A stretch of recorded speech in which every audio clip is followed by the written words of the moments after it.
Of all the remedies for sleeplessness, this one has to be the most simple: to be read to.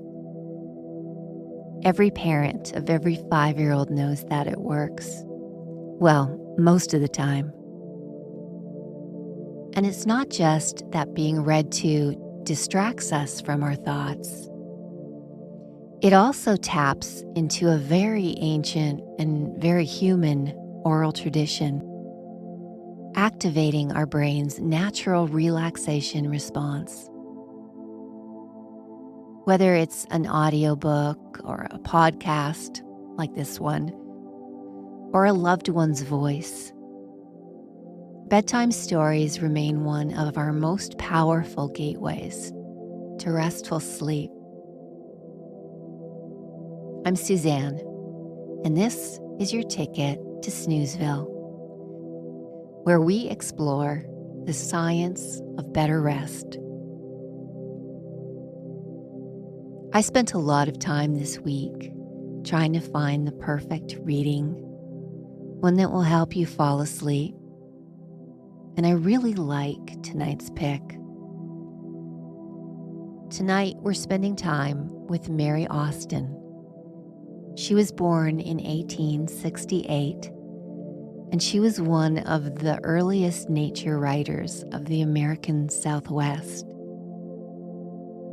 Her words are beautiful and calming, with a gentle cadence that is perfect for sleep. Before we get started, though, a little housekeeping. Always listen to this podcast in a safe place in which to fall asleep. There's a disclaimer in the show notes as well. This little podcast has been growing, and that's because some of you are kind enough to follow and subscribe, and I want to thank you for that. We're still a small group. We wouldn't fill an arena, but we might fill a small gymnasium now, and I love thinking of all of us gathered there, ready for sleep. So right now, let's start the process of relaxing your body before we start the reading. Find a comfortable position in your bed. If you need to adjust your pillows or your blankets, do it now. Make sure your body feels fully supported. And now, take a deep breath through your nose, feeling your belly gently rise like a balloon. And as you exhale through your mouth, let your lips be soft, releasing the breath with a little sigh. Continue this pattern of breathing in through your nose, expanding your belly, and out through softly parted lips. Feeling yourself become heavier and more relaxed with each breath cycle. I'm going to give you a little time here just to focus on your breathing.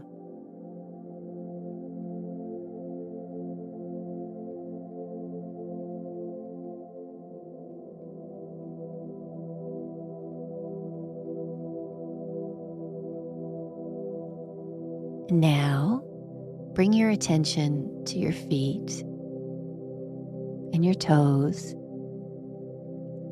as you continue breathing in and out. Be aware of your feet, feeling soft and heavy and relaxed.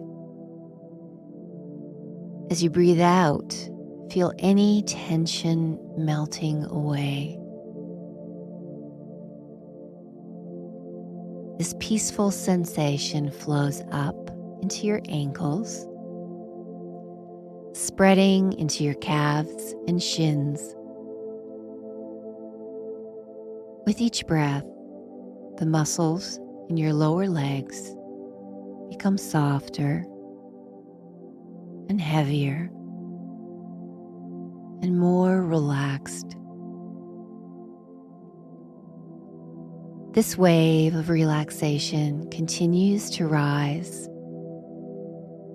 reaching your knees and flowing up into your thighs. Feel those large muscles in your legs become loose and so heavy.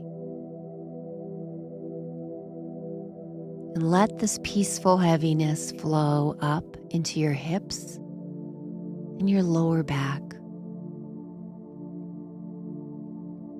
Your breathing is still slow and steady as the relaxation spreads through your entire torso. Your lower back relaxes. Your belly becomes soft and peaceful. And your chest continues to gently rise and fall with every breath.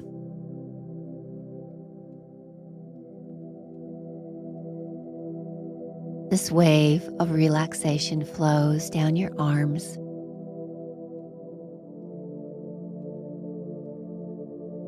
through your elbows,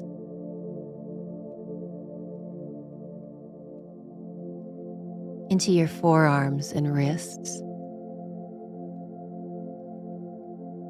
and all the way to your fingertips, which now feel heavy and warm.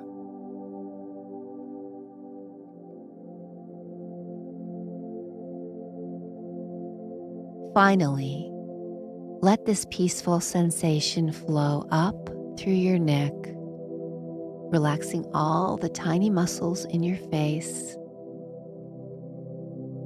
the little muscles around your eyes. Let your jaw become loose and your forehead smooth and peaceful.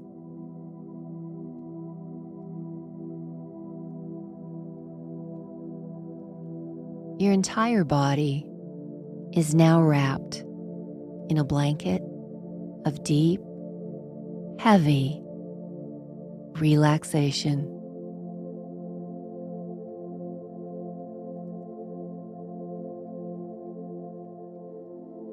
And now that you're in a comfortable state, we'll start reading from Mary Austin's book, The Land of Little Rain.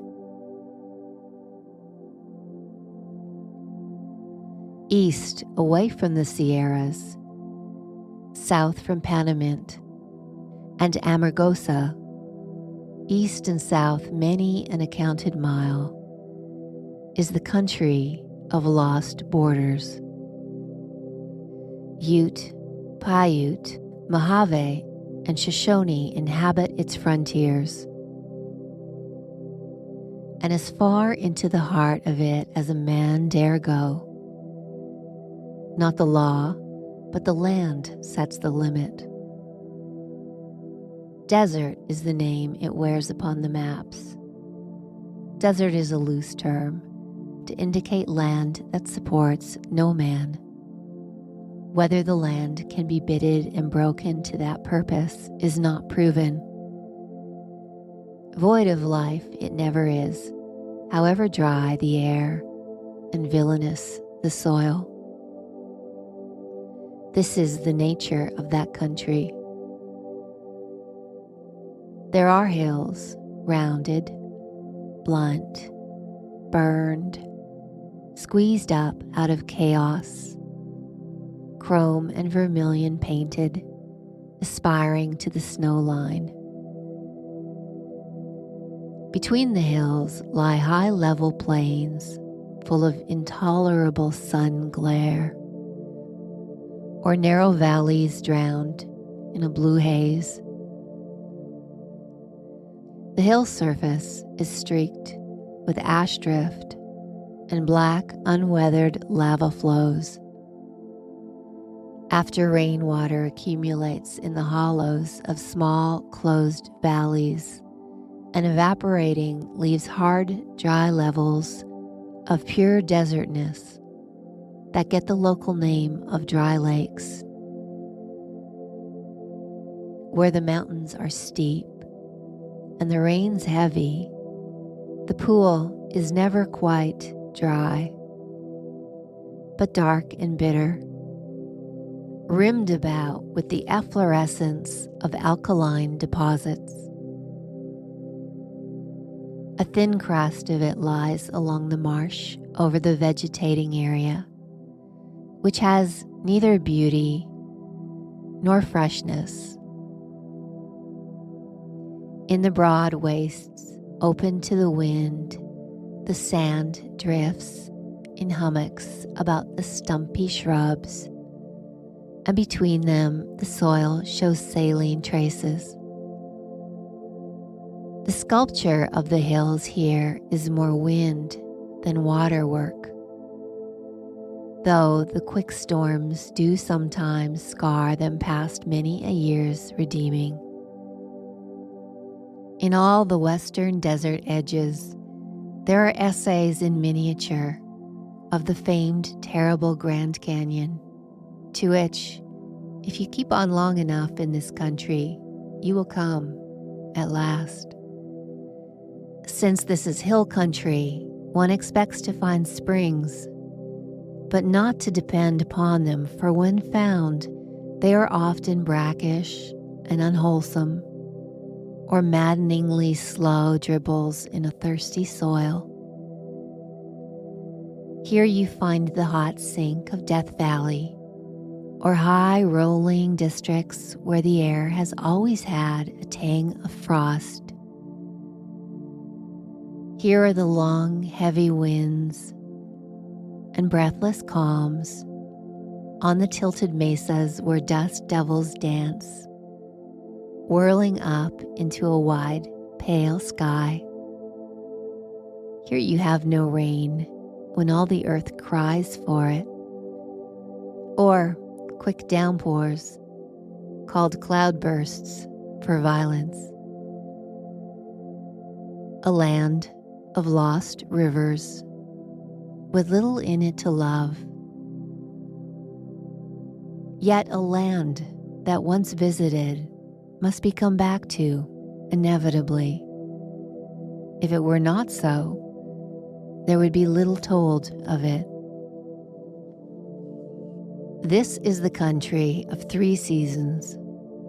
From June on to November, it lies hot, still, and unbearable, sick with violent, unrelieving storms.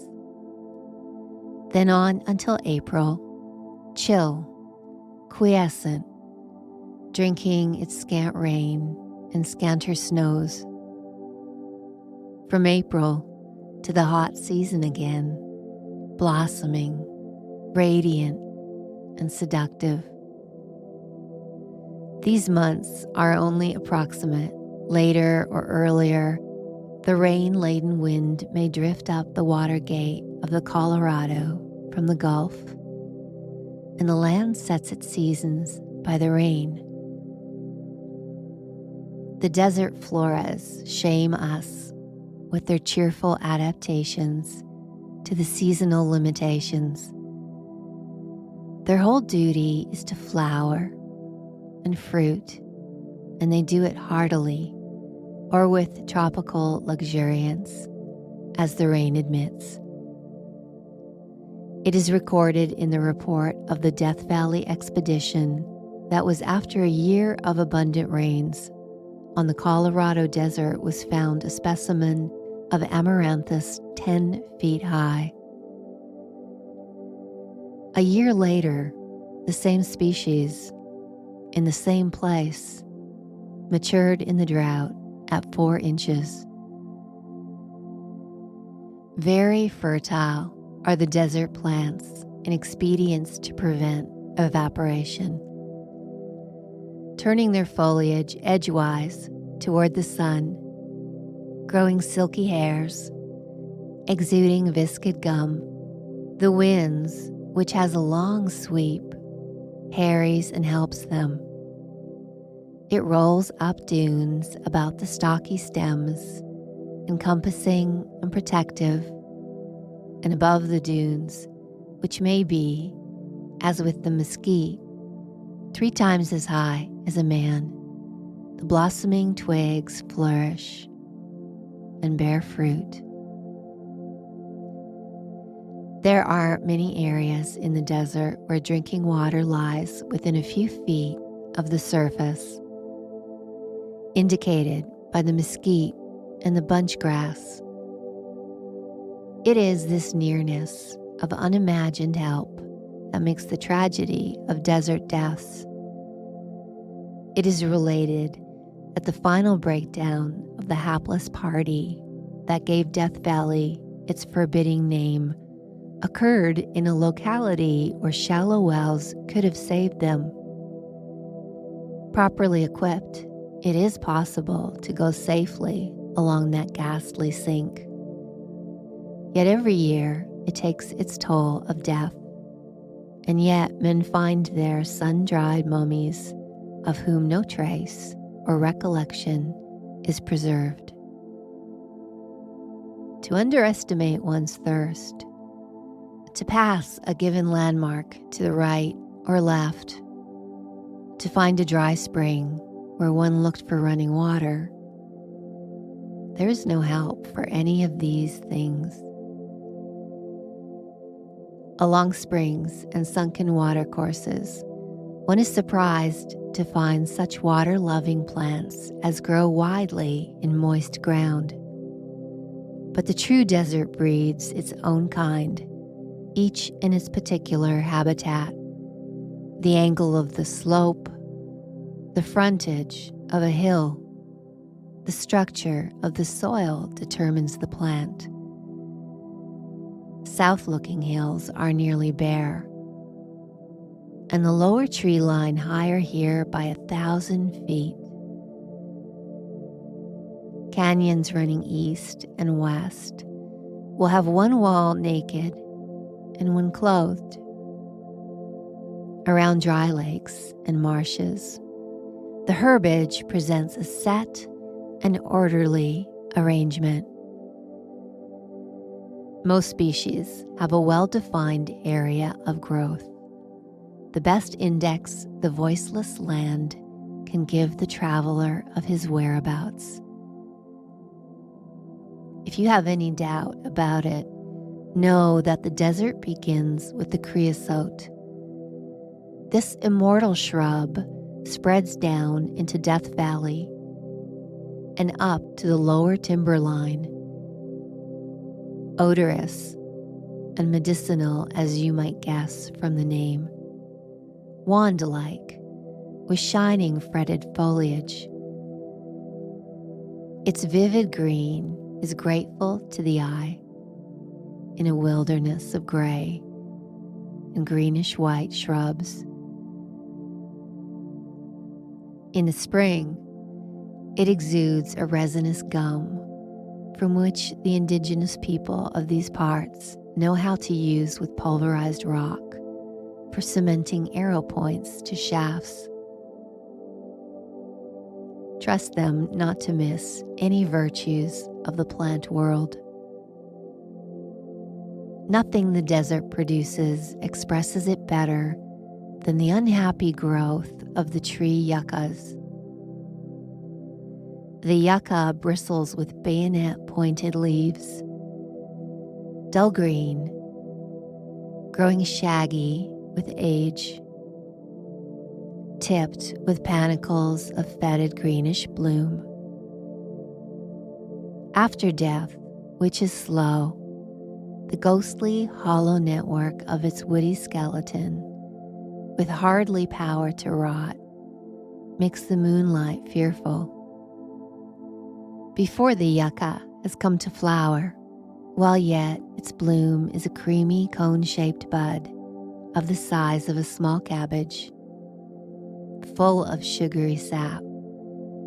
The native people twist it deftly out of its fence of daggers and roast it for their own delectation.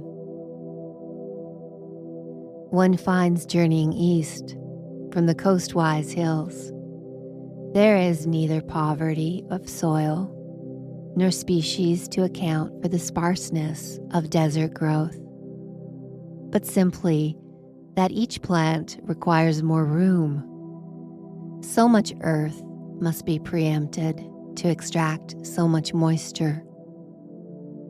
The real struggle for existence, the real brain of the plant, is underground. Above, there is room for a rounded, perfect growth. In Death Valley, reputed the very core of desolation, are nearly 200 identified species. Above the lower tree line, which is also the snow line, mapped out abruptly by the sun, one finds spreading growth of juniper, branched nearly to the ground, lilac and sage, and scattered white pines. There is no special preponderance of self-fertilized or wind-fertilized plants, but everywhere the demand for and evidence of insect life. Now, where there are seeds and insects, there will be birds and small mammals. And where these are, will come the slinking, sharp-toothed kind that prey on them. Go as far as you dare in the heart of a lonely land. You cannot go so far that life and death are not before you. Painted lizards slip in and out of rocky crevices and pant on the hot white sands. Birds, hummingbirds even, nest in the cactus scrub. Woodpeckers befriend the demonic yuccas. Out of the stark, treeless waste rings the music of the night-singing mockingbird. If it be summer and the sun well down, there will be a burrowing owl to call. Strange, furry, tricksy things dart across the open places, or sit motionless in the coning towers of the creosote. The poet may have named all the birds without a gun, but not the fairy-footed, ground-inhabiting, furtive small folk of the rainless regions. They are too many and too swift. How many you would not believe without seeing the footprint tracings in the sand. They are nearly all night workers, finding the day too hot and white. Nothing so large as a man can move unspied upon that country, and they know well how the land deals with strangers. There are hints to be had here of the way in which a land forces new habits upon its dwellers. The quick increase of suns at the end of spring sometimes overtakes birds in their nesting and effects a reversal of the ordinary manner of incubation. It becomes necessary to keep eggs cool rather than warm. One hot, stifling spring in the Little Antelope, I had occasion to pass and repass frequently the nest of a pair of meadowlarks, located unhappily in the shelter of a very slender weed. I never caught them sitting, except near night. But at midday, they stood or drooped about it, half fainting with pitifully parted bills between their treasure and the sun. Sometimes both of them, together with wings spread and half lifted, continued a spot of shade in a temperature that constrained me at last in a fellow feeling to spare them with a bit of canvas for permanent shelter. There was a fence in that country, shutting in a cattle range, and along its 15 miles of posts, one could be sure to find a bird or two in every strip of shadow. Sometimes the sparrow and the hawk, with wings trailed and beaks parted, drooping in the white truce of noon.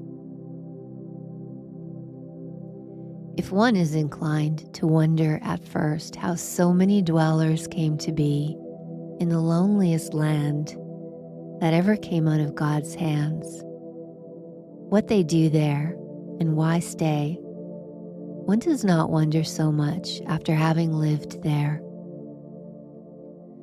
None other than this long brown land lays such a hold on the affections. The Rainbow Hills, the tender bluish mist, the luminous radiance of the spring have the lotus charm. They trick the sense of time so that once inhabiting there, you always mean to go away without quite realizing that you have not done it. Men who have lived there, miners and cattlemen, will tell you this, not so fluently, but emphatically, cursing the land and going back to it. For one thing, there is the divinest, cleanest air to be breathed anywhere in God's world. Someday, the world will understand that, and the little oasis on the windy tops of hills will harbor for healing its ailing, house-weary broods. There is promise there of great wealth in ores and earths, which is no wealth by reason of being so far removed from water and workable conditions, but men are bewitched by it and tempted to try the impossible. You should hear Salty Williams tell how he used to drive 18 and 20 mule teams from the Borax Marsh to Mojave, 90 miles, with the trail wagon full of water barrels. Hot days, the mules would go so mad for drink that the clank of the water bucket set them into an uproar of hideous maimed noises and a tangle of harness chains, while Salty would sit on the high seat with the sun glare heavily in his eyes, dealing out curses of pacification in a level, uninterested voice, until the clamor fell off from sheer exhaustion. But when he lost his swamper, smitten without warning at the noon halt, Salty quit his job. He said it was too darn hot. The swamper he buried by the way with stones upon him to keep the coyotes from digging him up. And 7 years later, I read the penciled lines on the pine headboard, still bright and unweathered. But before that, driving up on the Mojave stage, I met Salty again crossing Indian Wells. His face from the high seat, tanned and ruddy as a harvest moon, looming through the golden dust above his 18 mules. The land had called him. The palpable sense of mystery in the desert air breeds fables, chiefly of lost treasure. Somewhere within its stark borders, if one believes report, is a hill strewn with nuggets, one seamed with virgin silver, an old clayey waterbed where natives scooped up earth to make cooking pots and shaped them, reeking with grains of pure gold. Old miners drifted about the desert edges, weathered into the semblance of the tawny hills, will tell you tales like these convincingly. After a little sojourn in that land, you will believe them on their own account. It is a question whether it is not better to be bitten by the little horned snake of the desert that goes sideways and strikes without coiling than by the tradition of a lost mine. And yet, is it not perhaps to satisfy expectation that one falls into the tragic key in writing of desertness? The more you wish of it, the more you get, and in the meantime lose much pleasantness. For all the toll the desert takes of a man, it gives compensations. Deep breaths, deep sleep, and the communion of the stars. It comes upon one with new force in the pauses of the night that the Chaldeans were a desert-bred people. It is hard to escape the sense of mastery as the stars move in the wide, clear heavens to risings, settings, unobscured. They look large and near, as if they moved on some stately service not needful to declare. Wheeling to their stations in the sky, they make the poor world fret of no account. Of no account you who lie out there watching, nor the lean coyote that stands off in the scrub from you and howls and howls. By the end of the dry season, the water trails of the Ceriso are worn to a white ribbon in the leaning grass, spread out faint and fan-wise toward the homes of gopher and ground rat and squirrel.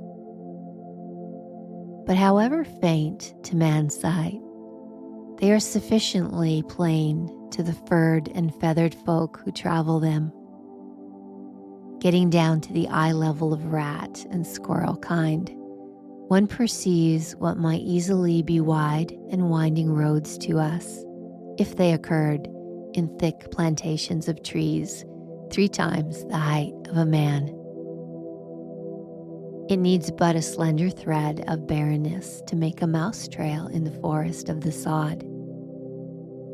To the little people, the water trails are as country roads, with scents as signboards. It seems that man height is the least fortunate of all heights from which to study trails. It is better to go up the front of some tall hill, looking back and down across the hollow of the Ceriso. Strange how long the soil keeps the impression of any continuous treading, even after grass has overgrown it.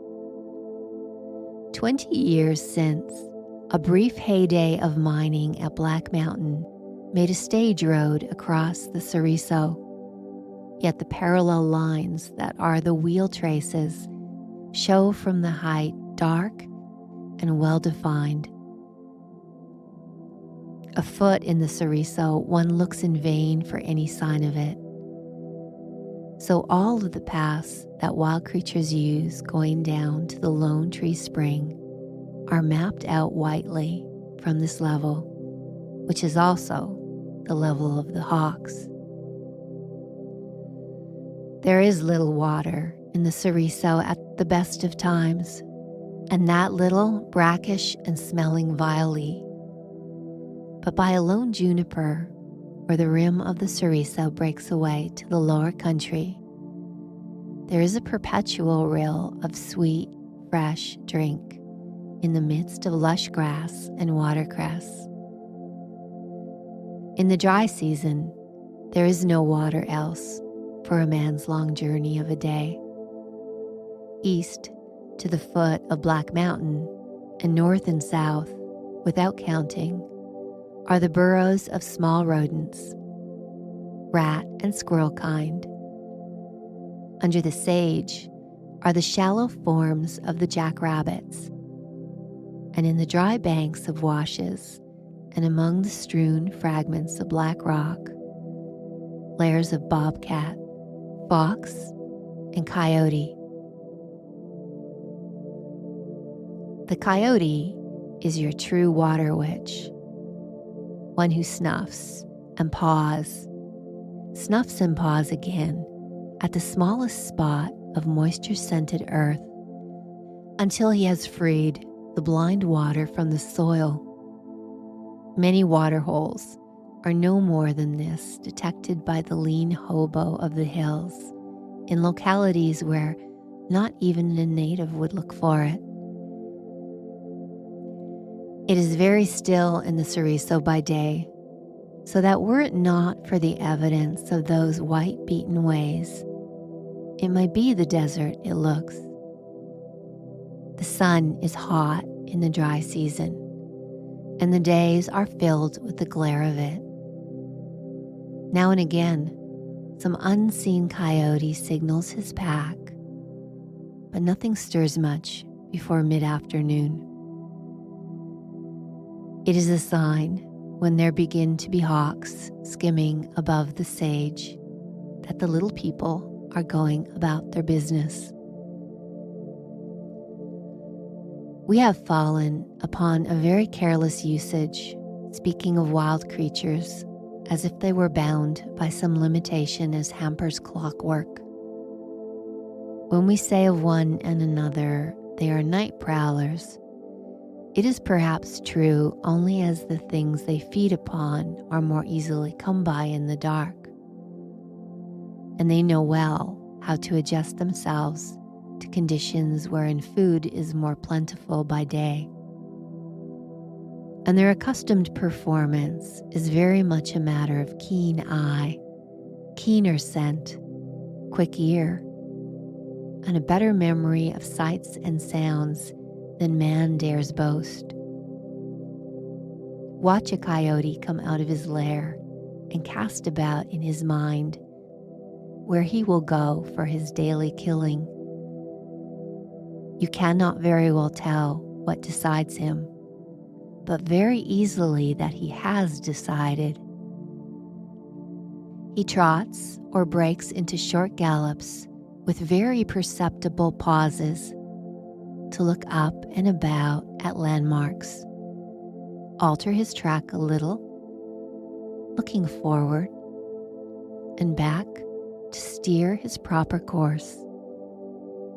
I am persuaded that the coyotes in my valley, which is narrow and beset with steep, sharp hills, in long passages steer by the pinnacles of the skyline, going with head cocked to one side to keep to the left or right of such and such a promontory. I have trailed a coyote often, going across country, perhaps to where some slant-winged scavenger, hanging in the air, signaled prospect of a dinner, and found his track such as a man, a very intelligent man accustomed to a hill country and a little cautious, would make to the same point. Here a detour to avoid a stretch of too little cover, there a pause on the rim of a gully to pick the better way, and it is usually the best way, and making his point with the greatest economy of effort. It seems that the wild creatures have learned all that is important to their way of life, except the changes of the moon. I have seen some prowling fox or coyote, surprised by its sudden rising from behind the mountain wall, slink in its increasing glow. Watch it furtively from the cover of nearby brush, unprepared and half uncertain of its identity. until it rode clear of the peaks and finally made off with all the air of one caught napping by an ancient joke. The moon in its wanderings must be a sort of exasperation to cunning beasts, likely to spoil by untimely risings some foreplanned mischief. But to take the trail again, the coyotes that are astir in the soriso of late afternoons, harrying the rabbits from their shallow forms, and the hawks that sweep and swing above them, are not there from any mechanical promptings of instinct, but because they know of old experience that the small fry are about to take to seed gathering and the water trails. The rabbits begin it, taking the trail with long, light leaps, one eye and ear cocked to the hills, from whence a coyote might descend upon them at any moment. Rabbits are a foolish people. They do not fight except with their own kind, nor use their paws except for feet, and appear to have no reason for existence but to furnish meals for meat eaters. In flight, they seem to rebound from the earth of their own elasticity, but keep a sober pace going to the spring. It is the young watercress that tempts them, and the pleasures of society, for they seldom drink. Even in localities where there are flowing streams, they seem to prefer the moisture that collects on herbage, and after rains may be seen rising on their haunches to drink delicately the clear drops caught in the tops of the young sage. But drink they must, as I have often seen them mornings and evenings at the rill that goes by my door. Wait long enough at the lone tree spring, and sooner or later they will all come in. But here their matings are accomplished, and though they are fearful of so little as a cloud shadow or blown leaf, they contrive to have some playful hours. At the spring, the bobcat drops down upon them from the black rock. By day, the hawk and eagle overshadow them, and the coyote has all times and seasons for his own.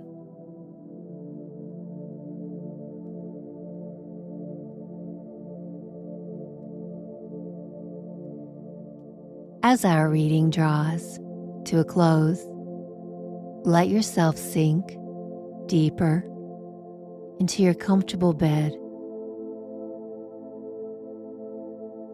Feel the soft support of your mattress,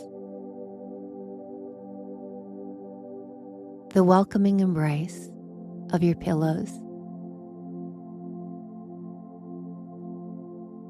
and notice how your body naturally settles into this restful place, finding its own perfect position for sleep.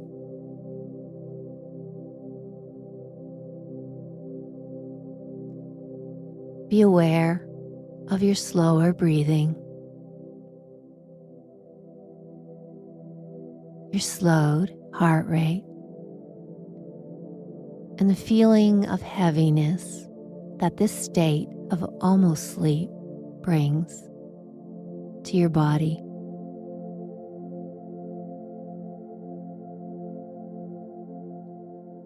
When you wake tomorrow, you will feel refreshed and positive about the coming day, despite any challenges it may bring.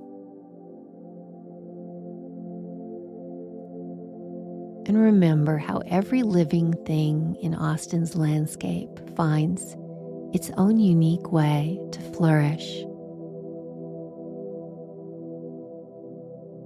The creosote bush sends its roots deep, while night blooming flowers wait patiently for their moment to shine. Nature doesn't fight against its circumstances. It adapts, finding opportunity in challenge.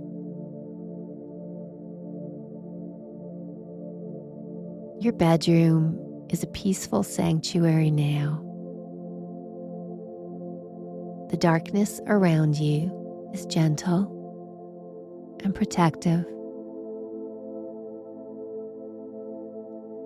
Your breathing naturally slows like a warm evening breeze. Don't chase sleep or worry if it hasn't come yet. Rest will arrive when the conditions are right. Accept this quiet time, this natural rhythm of day and night. Let go of any anxiety about sleeplessness. Remember that life doesn't force its way. It waits. It adapts. It finds its own path to flourishing. Your rest will come in the same way. Drift now. Rest. Breathe. Tomorrow you will wake renewed. Sleep now. Sleep deeply. Sleep well.